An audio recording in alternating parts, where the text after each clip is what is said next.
Friends, தட்டைப்பயிறு சுரக்காய் புளிக்குழம்புங்க.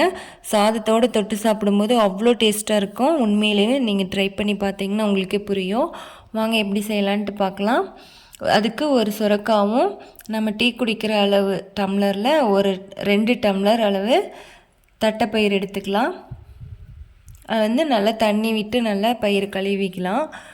கழுவிட்டு 2 டம்ளர் பருப்புக்கு நாம் 6 டம்ளர் தண்ணி விட்டு அடுப்பை ஆன் பண்ணி வச்சுக்கலாம். நல்லா பருப்பு கொதித்து வேகட்டும். தட்டைப்பயிறு வேகிற வரைக்கும் நாம் தாளிக்கிறதுக்கு தேவையான பொருளை ரெடி பண்ணிக்கலாம். சுரக்காவை நம்ம இந்த மாதிரி குட்டி குட்டியாக கட் பண்ணி எடுத்துக்கலாம். தாளிக்கிறதுக்கு சின்ன வெங்காயமும் கட் பண்ணிக்கலாம், 2 வரமிளகாய். இப்போ அடுப்பு ஆன் பண்ணி நாம் பாத்திரத்தை வச்சு எண்ணெய் ஊற்றிக்கலாம். எண்ணெய் சூடேறினதையும் நாம் கடுகு போட்டுக்கலாம். கடுகு நல்லா பொரிஞ்சு வரட்டும். இப்போ கட் பண்ணி வச்ச சின்ன வெங்காயத்தையும் வரமிளகாவையும் போட்டுக்கலாம். கொஞ்சமாக நம்ம கருவேப்பிலையும் போட்டுக்கலாம். போட்டு நல்லா கிளறிக்கலாம். வெங்காயம் நல்லா வணங்குற வரைக்கும் கொஞ்சம் நேரம் வெயிட் பண்ணலாம். வெங்காயம் சின்ன வெங்காயம் ப்ரௌன் கலரில் ஆகிடுச்சுனாவே வெந்துருச்சுன்னு தெரிஞ்சுக்கலாம். இப்போ நம்ம 2 தக்காளி எடுத்துக்கலாம். அதை நல்லா கழுவிட்டு அதையும் நம்ம நீட்டமாக கட் பண்ணிக்கலாம். அதை வெங்காயத்துக்கூடயே அதையும் கொட்டிக்கலாம். இப்போ தக்காளியும் நல்லா வெங்காயத்தோடு சேர்த்து நல்லா வணக்கிக்கோங்க. ரொம்ப சிம்பிளாக செஞ்சிடலாம், ரொம்ப ஈஸியாகவும் சமைக்கலாங்க. உண்மையிலேயே நீங்கள் இதை கடைசி வரைக்கும் வீடியோ ஸ்கிப் பண்ணாமல் பாருங்கள். தக்காளி வணங்கட்டும். அதுக்கு கொஞ்சமாக நாம் உப்பு சேர்த்துக்கலாம், கொஞ்சமாக நம்ம மஞ்சள் தூளும் சேர்த்துக்கலாம். இப்போ தக்காளி நல்லா ஸ்பீடாக வணங்கும். இது கூடவே சாம்பார் பொடி வீட்லேயே அரைச்ச சாம்பார் பொடிங்க. இது 2 ஸ்பூன் சாம்பார் பொடி சேர்த்துக்கலாம்.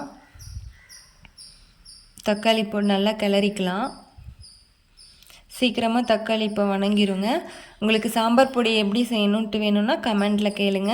உங்களுக்கு நாங்கள் மறுபடியும் ஒரு வீடியோவில் எப்படி சாம்பார் பொடி செய்கிறதுன்ட்டு வீடியோ காமிக்கிறேன். இப்போ கட் பண்ணி நாம் எடுத்து வச்சுருந்தோம்ல சுரக்காவை, அந்த சுரக்காவை நம்ம இப்போ தக்காளி கூட போட்டுக்கலாம். ஏன்னா தக்காளி நல்லா வணங்கிருச்சு. போட்டு நல்லா கிளறிக்கலாம். இப்போ தக்காளி சின்ன வெங்காயம் சுரக்காய் எல்லாம் கலங்குற அளவுக்கு மசாலாவோடு கலங்கட்டும். நல்லா கலக்கிக்கலாம். சுரக்காய் உடம்புக்கு ரொம்ப நல்லதுங்க. அது தட்டைப்பயிரோடு கலந்து சாப்பிடும்போது அவ்வளோ டேஸ்ட்டாக இருக்குங்க. அதுவும் புளியெலாம் செம்மையாக இருக்கும் சாப்பிட்றதுக்கு. நீங்கள் இந்த சமைச்சி சாப்பிட்டு பார்த்தீங்கன்னா தான் உங்களுக்கு இந்த டேஸ்ட்டே தெரியுங்க. நல்லா வணங்கட்டும். இப்போ நம்ம புளி ஊற வச்சுக்கலாம். ஒரு குட்டி எலுமிச்சம்பழம் சைஸ் அளவுக்கு புளி ஊற வச்சுருக்கோம். நல்லா உடச்சி விட்டுட்டு நல்லா தண்ணியில் கலக்கி விட்டுறலாம். நல்லா ஊறிட்டுருக்கட்டும். தட்டைப்பயிறு பாருங்கள் நல்லா கொதித்து வெந்துட்டுருக்கு. வெந்துடுச்சான்னு கொஞ்சம் எடுத்து பார்க்கலாம். ரொம்ப சூடாக இருக்குது. இன்னும் கொஞ்சம் வேகலை. இப்போ ரொம்ப டைட்டாக அழுத்தினோம்னா தான் பருப்பு உடையுது. இன்னும் கொஞ்சம் நேரம் அது வேகட்டும். லைட்டாக மட்டும் உப்பு போட்டுருங்க. வெந்துட்டுருக்கட்டும். பாருங்கள், சுரக்காய் நல்லா தண்ணி விட ஆரம்பிச்சிருச்சு. வணங்கிட்டு நல்லா வேகட்டும். சுரக்காவும் நல்லா வேகட்டும். நல்லா வெந்துடுச்சுன்னா பாருங்கள், கொதித்து நல்லா வெந்துருச்சுன்னா தான் நம்ம புளி தண்ணி ஊற்ற போகிறோம். புளி நல்லா கரைச்சி எடுத்துக்கலாம். அது ஒரு வடி வச்சுட்டு இப்போ சுரக்காய் வெந்துருச்சுன்னு தெரிஞ்சதுக்கப்புறம் இப்போ புளி வடித்து நம்ம அதில் ஊற்றிக்கலாம். சுரக்காய் வேகிறதுக்கு முன்னாடி புளி தண்ணி ஊற்றிடாதீங்க, அப்புறம் சுரக்காய் வேகாது. நல்லா வடிச்சிட்டு இப்போ நல்லா கலந்து விட்டுக்கலாம். நல்லா கொதிக்கிட்டோம்.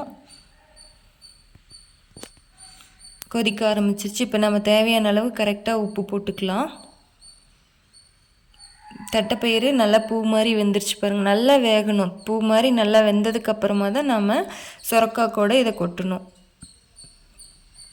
வெந்துருச்சு. அதனால் எனக்கு தண்ணி கரெக்டான அளவாக போச்சுங்க. நல்லா கரெக்டாக தண்ணியோட அளவோடு வெந்துருச்சு. அதனால் தட்டைப்பயிறு அப்படியே கொட்டிக்கிட்டேன். நீங்கள் வேக வைக்கும்போது தட்டைப்பயிறு அப்படியே தண்ணியோடு இருந்தாலும் தண்ணியை சேர்த்து அப்படியே சுரக்காய் கூட கொட்டிடுங்க.